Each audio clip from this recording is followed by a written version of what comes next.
De retour avec d'autres idées, avec mes petites cartes cartonnées pour 3 $ au village des valeurs. Je fais un jeu de Kim, un jeu de mémoire en fait avec les enfants. Comme les cartes sont assez grandes, les enfants dans mon cercle d'enfants peuvent bien les voir.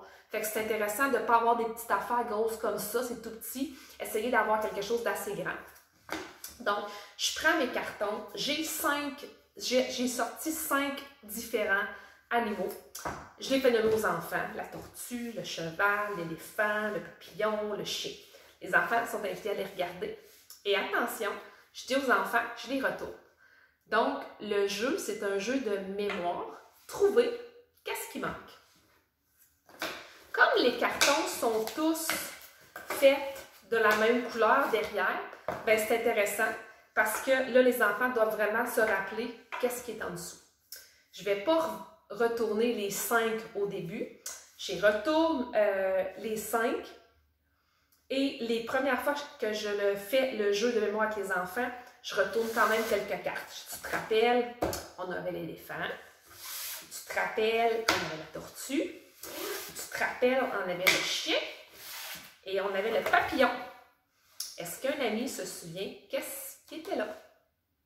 Donc, les enfants sont appelés à deviner. Ils peuvent lever la main pour le dire.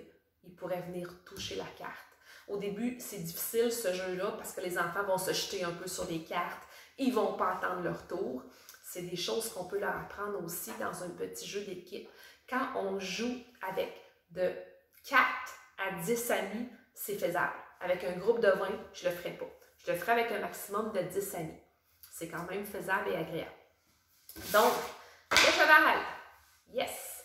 Alors, je leur dis encore de les regarder.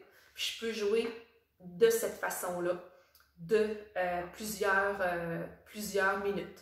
Je peux aussi changer la façon. Je pourrais aussi mélanger les cartes pour que ça devienne un peu plus difficile.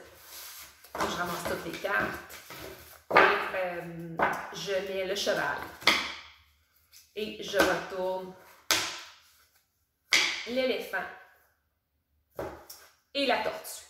Et là, les enfants doivent me dire qu'est-ce qui est caché en dessous. Différentes façons d'emmener la mémorisation. Je pourrais aussi prendre les cartes, les mélanger et demander aux enfants est-ce qu'ils se souviennent des 5 animaux qui sont dans mes mains. Donc, il y avait une tortue, un papillon, les enfants vont le nommer.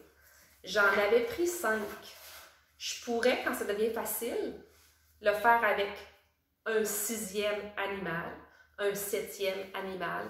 J'arrêterais maximum à 10. Fait que voilà, petit jeu de groupe à faire avec les enfants pour que ce soit agréable, avoir du plaisir. Et puis, il y a plein de petites consignes là-dedans.